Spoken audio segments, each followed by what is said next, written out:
नमस्कार दोस्तों, स्वागत है आपका आज के मुख्य समाचार में, जिसमें सबसे पहली और बड़ी खबर में आपको बताएंगे कि बनारस में बढ़ सकती है भाजपा की मुश्किलें। राहुल गांधी पर टिप्पणी को लेकर भाजपा सांसद मनोज तिवारी के खिलाफ मामला दाखिल। इसी के साथ दूसरी बड़ी खबर में जिक्र होगा कि भाजपा की अब बंगाल में लगा बड़ा झटका। पश्चिम बंगाल में भी महापंचायत करेंगे किसान नेता, जिसके बाद चुनाव में होगा बड़ा नुकसान। और तीसरी बड़ी खबर में जिक्र होगा कि किसान आंदोलन पर कोर्ट का बड़ा बयान, असंतुष्टों को खामोश करने के लिए राजद्रोह के कानून का गलत इस्तेमाल नहीं कर सकते। दोस्तों, हर एक खबर की गहराई में आपको ले जाएंगे, लेकिन उससे पहले अगर आपको भी ऐसा लगता है कि किसान आंदोलन से बंगाल में भाजपा को बड़ा झटका लगेगा, तो आप अभी इस वीडियो को लाइक कीजिए और इस लाल बटन को दबा के चैनल को फ्री में सब्सक्राइब करके घंटी बजाकर कमेंट में लिखिए जय हिंद। दोस्तों, रुक करते हैं तमाम बड़ी खबरों की तरफ।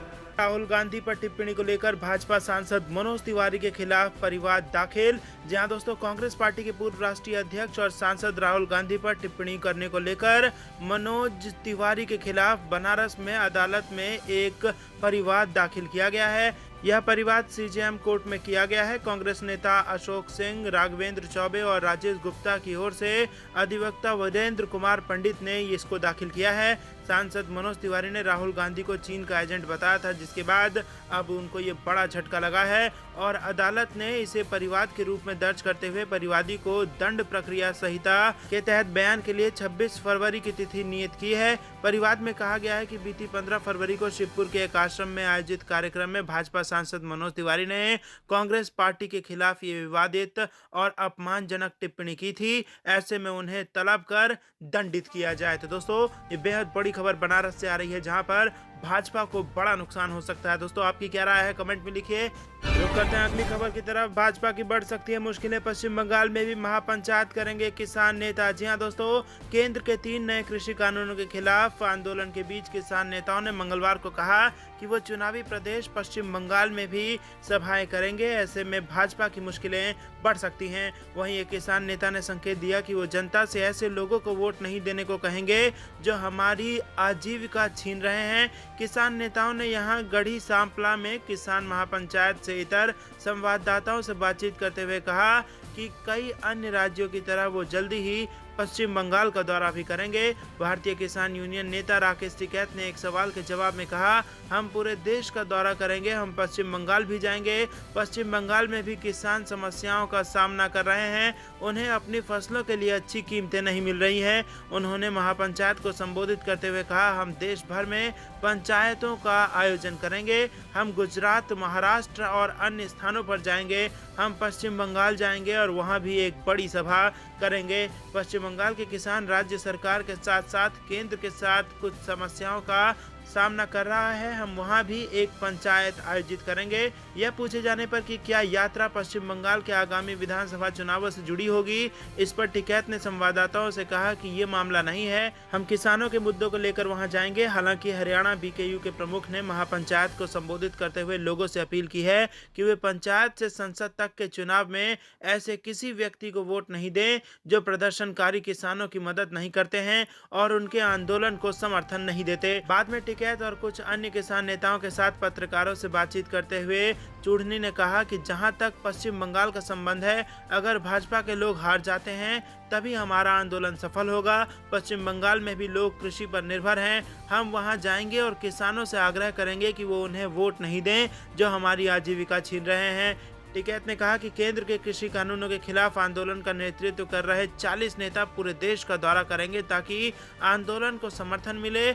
और इसी के साथ ये कहा गया कि हमें तब तक लड़ना है जब तक हमें अपने अधिकार नहीं प्राप्त हो जाते, भले ही इसका मतलब अंतिम सांस तक लड़ना क्यों ना हो। इससे पहले टिकैत पंजाब से बीकेयू नेता बलवीर सिंह राजेवाल सहित अन्य किसान नेताओं ने गढ़ी सांपला में सर छोटू राम को श्रद्धांजलि दी। तो दोस्तों, बंगाल चुनाव में बड़ा नुकसान भारतीय जनता पार्टी को किसान आंदोलन से हो सकता है और अब किसान दिल्ली और अन्य राज्यों के बाद बंगाल भी पहुंचने वाले हैं और लोगों से ऐसे नेताओं को वोट ना करने की अपील करने वाले हैं।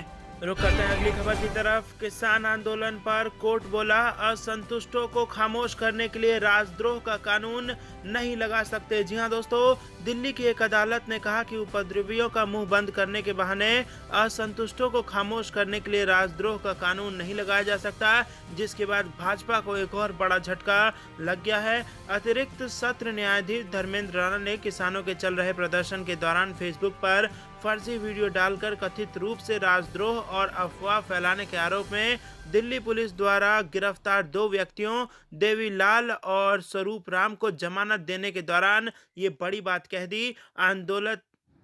अदालत ने कहा कि समाज में शांति और व्यवस्था कायम रखने के लिए सरकार के हाथ में राजद्रोह का एक शक्तिशाली औजार है। न्यायाधीश ने 15 फरवरी को दिए गए अपने आदेश में कहा, हालांकि उपद्रवियों का मुंह बंद करने के बहाने असंतुष्टों को खामोश करने के लिए इसे लागू नहीं किया जा सकता। जी हाँ दोस्तों, कोर्ट ने बेहद बड़ी बात कही है। कोर्ट ने कहा है कि सरकार के हाथ में राजद्रोह का कानून एक शक्तिशाली औजार है। इसको जो लोग असंतुष्ट हैं उनको खामोश करने के लिए ना, बल्कि राज्य में शांति बनाए रखने के लिए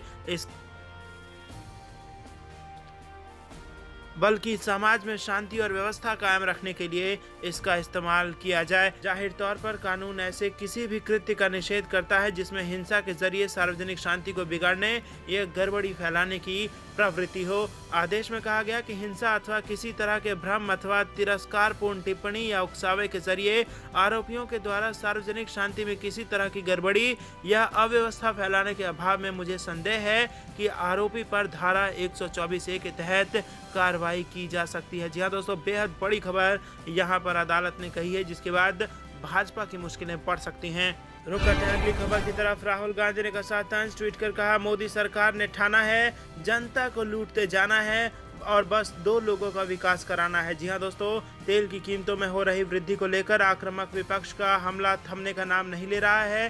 सरकार जो दाम बढ़ाई जा रही है, विपक्ष का हमला भी उतना ही तेज होता जा रहा है। कांग्रेस के पूर्व अध्यक्ष राहुल गांधी ने इस मुद्दे को उठाते हुए ट्वीट किया, मोदी सरकार ने ठाना है जनता को लूटते जाना है और बस 2 लोगों का विकास कराना है। मोदी सरकार हमला करने में मकपा नेता सीताराम येचुरी भी पीछे नहीं रहे और इसी के साथ उन्होंने अर्थव्यवस्था पर सवाल उठा दिया, सबूतों के साथ कि मोदी सरकार की अर्थव्यवस्था में अमीर और अमीर होता रहा है और गरीब और भी ज्यादा गरीब हो गया है। दोस्तों, कमेंट में आप हमको बताइए कि वो 2 व्यक्ति कौन हैं जिनका विकास भाजपा कराना चाह रही है। मोदी सरकार ने ठाना है जनता को लूटते जाना है, बस 2 का विकास कराना है। वो 2 कौन लोग हैं, कमेंट में जरूर बताइए।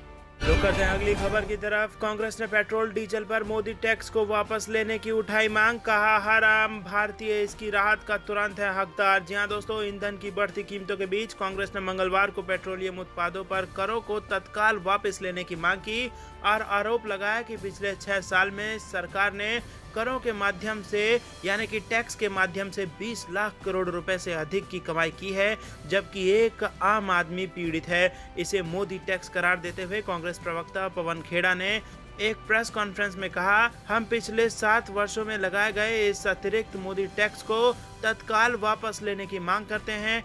यह अपने आप पेट्रोल की कीमत 61.92 रुपए प्रति लीटर और डीजल की कीमत 47.51 रुपए प्रति किलोमीटर तक कर देगा। हर आम भारतीय इस राहत का तुरंत हकदार है। उन्होंने कहा, पिछले 7 वर्षों में सरकार ने पेट्रोल और डीजल पर अतिरिक्त उत्पाद शुल्क लगाकर 20 लाख करोड़ रुपए से अधिक की कमाई की है। मई 2014 में अंतर्राष्ट्रीय कच्चे तेल की कीमत 108 रुपए प्रति बैरल थी और दिल्ली में पेट्रोल 71 रुपए प्रति लीटर पर और डीजल 57 रुपए प्रति लीटर पर बिक रहा था। खेड़ा ने कहा कि हम किसी भी क्षेत्र में सरकार के 20 लाख करोड़ रुपए खर्च करने का परिणाम नहीं देख रहे हैं, चाहे वो कृषि क्षेत्र हो, एमएसएमई हो या सरकारी कर्मचारी या कोई अन्य क्षेत्र हो। उन्होंने आरोप लगाया कि भाजपा के इकोसिस्टम ने हमेशा लोगों को भावनात्मक रूप से अपने कब्जे में रखने की कोशिश की है और इसी के साथ पवन खेड़ा ने कहा कि वो कौन सी भावनाएं हैं जिनके माध्यम से भारत को व्यस्त रखने की कोशिश करते हैं। क्रोध, घृणा, डर उनकी रणनीति अनुमान लगाने योग्य है। रुख करते हैं अगली खबर की तरफ। CNX ABP के ओपिनियन पोल में बंगाल में फिर बनती दिख रही ममता सरकार। जी हां दोस्तों, बंगाल में इस बार ममता के सामने सत्ता बचाने की चुनौती है। इस बीच विधानसभा चुनाव से पहले सीएनएक्स एबीपी के ओपिनियन पोल के अनुसार बंगाल में एक बार फिर ममता बनर्जी की ही सरकार बनने का दावा किया गया है। सर्वे के अनुसार 294 सदस्यीय बंगाल विधानसभा में सत्तारूढ़ तृणमूल कांग्रेस को 146 से 156 सीट मिलने की संभावना जताई गई है। वहीं विपक्षी भाजपा को 113 से 121 सीटें मिलने की बात कही गई है। ओपिनियन पोल में वाम व कांग्रेस गठबंधन को महज 20 से 28 सीटें मिलने की संभावना जताई गई है। अन्य दलों को 1 से 3 सीटें मिल सकती हैं। वहीं वोट फीसद की बात करें तो तृणमूल के सबसे अधिक 42% वोट मिलने की संभावना जताई गई है। इसके बाद भाजपा को 37% वोट मिल सकता है, मीम को 1% जबकि अन्य को 3% वोट मिल सकता है। बताते चले कि इससे पहले सी वोट के सर्वे में भी तृणमूल कांग्रेस को सबसे अधिक 158 से 164 सीटें मिलने की संभावना जताई गई थी। इसके बाद भाजपा को 98 से 106 सीटें मिलने की बात कही गई थी। रुख करते हैं अगली खबर की तरफ। बंगाल चुनाव से पहले बीजेपी को बड़ा झटका, सुप्रीम कोर्ट मोर्चा के उपाध्यक्ष सहित इन नेताओं ने छोड़ी पार्टी। जी हां दोस्तों, पश्चिम बंगाल में विधानसभा चुनाव से पहले बीजेपी को बड़ा झटका लगा है। पार्टी के कई दिग्गज नेताओं ने तृणमूल कांग्रेस की सदस्यता ग्रहण कर ली है। माना जा रहा है कि इन नेताओं के पार्टी छोड़ने से बीजेपी के कई इलाकों में झटका लग सकता है। बता दें कि बंगाल में विधानसभा चुनाव की घोषणा कभी भी हो सकती है। आयोग द्वारा इसकी तैयारी जोर शोर से चल रही है। जानकारी के अनुसार बीजेपी एससी मोर्चा के प्रदेश उपाध्यक्ष दीपक रॉय और प्रदेश कार्यकारिणी एससी मोर्चा के सदस्य सुब्रत रॉय ने पार्टी छोड़ दी है। इसके साथ ही नदिया और डायमंड हार्बर जिले के सैकड़ों कार्यकर्ताओं ने बीजेपी छोड़ टीएमसी ज्वाइन कर लिया है। वहीं पार्टी के अध्यक्ष दिलीप घोष ने नेताओं के पलायन पर बयान दिया है। घोष ने कहा कि बीजेपी में से अब कोई नहीं जाएगा। नदिया जिले के राणाघाट 2 ब्लॉक के मेजर ग्राम में शनिवार को भाजपा और माकपा के 250 कार्यकर्ता तृणमूल में शामिल हुए। शामिल होने वाले नेताओं में भाजपा की मणिका ग्राम पंचायत की सदस्य मोनिका रॉय और माकपा नेता सुशांत मंडल शामिल हैं। मेजर ग्राम हाई स्कूल से सटे एक क्षेत्र में सत्ताधारी पार्टी द्वारा सभा आयोजित की गई थी। मौके पर भाजपा और माकपा कार्यकर्ताओं को नदिया जिला परिषद और राणाघाट 2 ब्लॉक महिला तृणमूल कांग्रेस अध्यक्ष बरनाली दे ने तृणमूल का झंडा सौंपा। उन्होंने कहा कि मुख्यमंत्री ममता बनर्जी के विकास कार्यों से प्रेरित होकर और लोगों के लिए काम करने की भावना के साथ भाजपा और माकपा के लगभग 250 कार्यकर्ता तृणमूल में शामिल हुए। रुख करते हैं अगली खबर की तरफ। राहुल का बड़ा हमला, पहले ही मिल गए थे पुलवामा हमले के इनपुट, लेकिन शूटिंग में लगे रहे पीएम। जी हां दोस्तों, जम्मू कश्मीर के पुलवामा में 14 फरवरी 2019 को हुए आतंकी हमले को लेकर कांग्रेस सांसद राहुल गांधी ने प्रधानमंत्री नरेंद्र मोदी पर निशाना साधा है। राहुल गांधी ने मंगलवार को ट्वीट करते हुए कहा कि खुफिया विभाग की तरफ से पहले ही इनपुट मिल जाने के बावजूद प्रधानमंत्री मोदी ने कोई कदम नहीं उठाया और फिल्म की शूटिंग में लगे रहे। राहुल ने कहा कि पीएम ने हमारे देश के जवानों को मरने के लिए छोड़ दिया। गौरतलब है कि 2 साल पहले हुए पुलवामा आतंकी हमले में सीआरपीएफ के 40 जवान शहीद हुए थे। राहुल गांधी ने पीएम मोदी पर हमला बोलते हुए अपने ट्वीट में लिखा, खुफिया विभाग की तरफ से पहले ही दे दिए गए इनपुट को नजरअंदाज करते हुए 14 फरवरी 2019 को प्रधानमंत्री एक फिल्म की शूटिंग में व्यस्त रहे और हमारे देश के जवानों को पुलवामा में मरने के लिए छोड़ दिया। खुफिया विभाग के जिन इनपुट्स पर कार्रवाई करनी थी, आखिर उन्हें नजरअंदाज क्यों किया गया? आपको बता दें कि 14 फरवरी 2019 को सीआरपीएफ के करीब 2500 जवान को लेकर बसों का एक काफिला जम्मू से श्रीनगर की तरफ जा रहा था। उसी दौरान पुलवामा में आदिल अहमद डार नामक एक आत्मघाती हमलावर ने आईडी से भरी गाड़ी सीआरपीएफ के काफिले की बसों से टकरा दी। इस हमले में सीआरपीएफ के 40 जवान शहीद हुए थे। पुलवामा आतंकी हमले को लेकर राहुल गांधी ने उस दौरान तीखे सवाल पूछते हुए आरोप लगाया था कि भाजपा इससे फायदा उठा सकती है। तत्कालीन कांग्रेस अध्यक्ष राहुल गांधी ने अपने आरोपों में कहा कि प्राइम टाइम मिनिस्टर फिल्म की शूटिंग में लगे रहे और देश के 40 जांबाज जवान शहीद हो गए। रुख करते हैं अगली खबर की तरफ। विधानसभा चुनावों में गरमाने लगा CAA का मुद्दा, बंगाल में लागू करने के लिए भाजपा मुखर तो असम में साधी चुप्पी। जी हां दोस्तों, 5 विधानसभाओं के चुनाव में नागरिकता संशोधन कानून का ठंडा पड़ा मुद्दा फिर से गरमाने लगा है। भाजपा विरोधी दल इसे हर राज्य में जनता के बीच ले जा रहे हैं और दावा कर रहे हैं कि वे इसे लागू नहीं होने देंगे। दूसरी तरफ भाजपा इस मुद्दे को अपनी राजनीतिक रणनीति के अनुसार उठा रही है। भाजपा पश्चिम बंगाल में CAA लागू करने की बात कर रही है, लेकिन असम में वह इस मुद्दे से ही बच रही है। विधानसभा चुनाव जितने नजदीक आ रहे हैं, विभिन्न मुद्दे गरमाने लगे हैं। इससे हर राज्य का माहौल भी अलग अलग बन रहा है। इनमें एक बड़ा मुद्दा CAA का है। भाजपा विरोधी दलों ने जनता के बीच जाकर कहना शुरू कर दिया है कि वे अपने राज्य में CAA को लागू नहीं होने देंगे। केरल में माकपा नेता इस तरह के वादे कर रहे हैं। वहां पर लगभग 30% आबादी मुस्लिम है और इसका लाभ भी सत्तारूढ़ LDF को मिल सकता है। बंगाल में भाजपा लाभ उठाने की कोशिश में है। पश्चिम बंगाल में सबसे ज्यादा घमासान है। भाजपा वहां पर CAA लागू करने की बात कर रही है। पार्टी ने नेता बंगाल में अपनी रैलियों में कह रहे हैं कि कोरोना टीका टीका लगने के बाद CAA को जमीन पर उतारा जाएगा,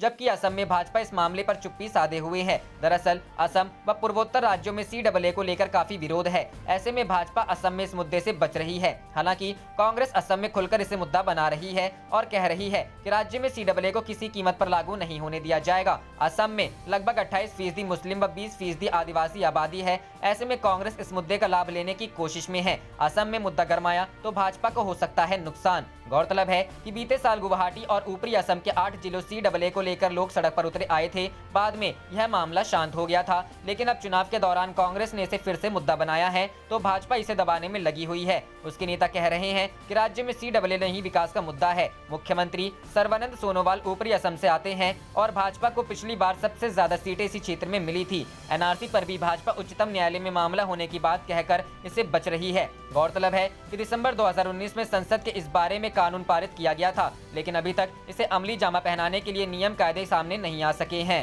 रुख करते हैं अगली खबर की तरफ। मोदी जी बोलते बहुत हैं, जो बोलते हैं वे काम करते नहीं। PM की नेतागिरी पर बोले टिकैत। जी हां दोस्तों, BKU नेता राकेश टिकैत ने कहा है कि प्रधानमंत्री नरेंद्र मोदी बोलते बहुत हैं, जो बोलते हैं वह काम करते नहीं। टिकैत ने यह दावा भी किया कि प्रधानमंत्री कार्यालय के अफसर PM को गलत कागज पत्तर पकड़ा देते हैं। ये बातें सोमवार को उन्होंने हिंदी चैनल आज तक को दिए एक इंटरव्यू के दौरान कही। टिकैत इस दौरान गाजीपुर बॉर्डर वाले इलाके में एक ट्रैक्टर पर सवार थे, जबकि उनके साथ चैनल की 2 पत्रकार मौजूद थीं। अंजना ओम कश्यप सामने बैठकर सवाल पूछ रही थी, जबकि चित्रा त्रिपाठी भी ट्रैक्टर चलाने के साथ किसान आंदोलन और कृषि कानूनों से जुड़े मुद्दे पर प्रश्न कर रही थी। इसी बीच अंजना ने पूछा था, आपको नरेंद्र मोदी कैसे नेता लगते हैं? इस पर उन्होंने कहा, महंगाई बढ़ी, वह बोलते ज्यादा हैं, जो कहते हैं वह काम करते नहीं हैं। उन्हें जो दस्तावेज दिए जाते हैं वे गलत होते हैं। PMO से जो भी उनके संबंधित अधिकारी होते हैं वे उन्हें गलत डॉक्यूमेंट दे देते हैं और कुछ वे भी बोलते हैं। टिकैत ने कहा, बीजेपी में पता चला है कि आपस में वहां तोड़फोड़ हो रही है। पत्रकार ने इसी पर मुस्कुराते हुए सवाल दागा, कुछ लोग संपर्क में है टिकैत साहब। BKU नेता भी इस पर हंसने लगे। हालांकि जवाब आया, हमारी तो अंदर बात होती है, पर उन्होंने किसी नेता का नाम नहीं लिया। दूसरी जर्नलिस्ट ने सवाल दागा, सरकार कह रही है कि 2-3 राज्य छोड़कर किसी को आपत्ति नहीं है, पुरानी व्यवस्था रहेगी, पर पूरे देश का समर्थन आपको नहीं है। टिकैत ने कहा, हम भी तो कह रहे हैं कि MSP पर कानून बनने के बाद असम का किसान भी लाभान्वित होगा। जिसने कभी MSP नहीं देखी होगी वह भी अपनी धान उस पर बेचेगा। उनके गोदाम पहले बन गए पर कानून बाद में आए। सरकार कोई किसान संगठन की एडवाइजरी बॉडी थोड़ी ना है जो उसकी कही गई बात के हिसाब से हम चलेंगे। रुख करते हैं अगली खबर की तरफ। सुरजेवाला बोले, दुष्यंत हरियाणा डिप्टी CM पद से इस्तीफा दें, 2 दिन में खत्म होगा किसान आंदोलन। जी हां दोस्तों, हरियाणा के पूर्व मंत्री और कांग्रेस के राष्ट्रीय महासचिव रणदीप सिंह सुरजेवाला ने कहा कि प्रदेश के उप मुख्यमंत्री दुष्यंत चौटाला अपना इस्तीफा दे दें तो 2 दिन में किसानों का आंदोलन समाप्त हो जाएगा। इसके बाद हरियाणा की मनोहर लाल सरकार को खतरा पैदा हो जाएगा और इसके बाद भाजपा सरकार किसान आंदोलन का हल करने को विवश होगी। बता दें कि जन नायक जनता पार्टी के अध्यक्ष और दुष्यंत चौटाला के पिता डॉक्टर अजय चौटाला ने 2-3 दिन पहले कहा था कि दुष्यंत के इस्तीफे से किसान आंदोलन समाप्त होता है तो उनका इस्तीफा मेरी जेब में पड़ा है, मैं उसे भेज दूंगा। इस पर रणदीप सुरजेवाला ने सोमवार पुंडरी में पत्रकारों से बातचीत में प्रतिक्रिया दी। उन्होंने कांग्रेस नेता सतबीर भाणा की ओर से आयोजित किसान मजदूर सम्मेलन को भी संबोधित किया और इसके बाद पत्रकारों से रूबरू हुए। सुरजेवाला ने कहा कि अजय चौटाला ने बयान दिया था कि दुष्यंत का इस्तीफा उनकी जेब में है। सुरजेवाला ने कहा कि तो दुष्यंत इस्तीफा दे दे। दुष्यंत के इस्तीफा देते ही मनोहर लाल सरकार गिर जाएगी। उसके बाद अगर मामले का हल नहीं निकला तो इसके जिम्मेदार मनोहर लाल स्वयं रहेंगे।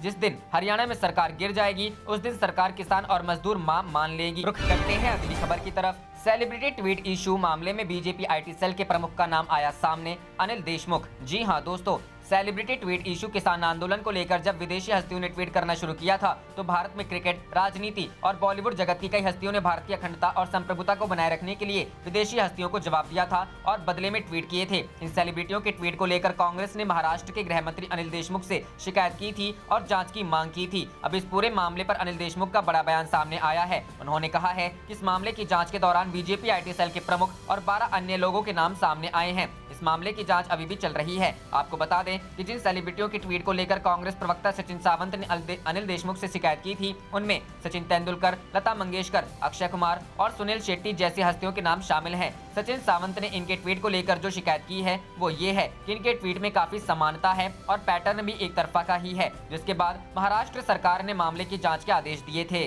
रुख करते हैं अगली खबर की तरफ। बिहार चुनाव में आपराधिक रिकॉर्ड का प्रचार नहीं करने वालों को झटका, सुप्रीम कोर्ट ने इलेक्शन कमीशन और राजनीतिक दलों को भेजा नोटिस। जी हां दोस्तों, बिहार विधानसभा चुनाव के दौरान दागी नेताओं के आपराधिक रिकॉर्ड सार्वजनिक नहीं करने को लेकर राजनीतिक पार्टियों और इलेक्शन कमीशन को झटका लगा है। सर्वोच्च न्यायालय ने राजनीतिक दलों और मुख्य चुनाव आयुक्त को अवमानना नोटिस जारी किया है। नोटिस का जवाब 4 हफ्ते में देना है, जिसके बाद इस मामले में 9 मार्च को सुप्रीम कोर्ट में अगली सुनवाई होगी। Justice Rohinton F Nariman, justice Hemant Gupta और जस्टिस बी.आर. गवई की पीठ ने वकील ब्रजेश सिंह की याचिका पर सुनवाई करते हुए पूछा है कि सुप्रीम कोर्ट के स्पष्ट दिशा निर्देशों के बावजूद राजनीतिक पार्टियों ने उन पर पूरी तरह से अमल नहीं किया, तो आयोग ने उनके खिलाफ क्या एक्शन लिया गया। हालांकि सुप्रीम कोर्ट ने फिलहाल सभी को व्यक्तिगत रूप से पेश होने की छूट दे दी है। आपको बता दें कि चुनाव आयोग ने सभी दलों को फॉर्म C8 जारी किया था, वहीं फॉर्म C7 भी इसके साथ दिया गया था, जिसमें उन्हें चुनाव में आपराधिक पृष्ठभूमि के उम्मीदवारों को चुनने के पीछे की वजह वोटरों को 48 घंटों के अंदर बतानी थी। मीडिया रिपोर्ट के अनुसार याचिका में यह आरोप लगाया गया है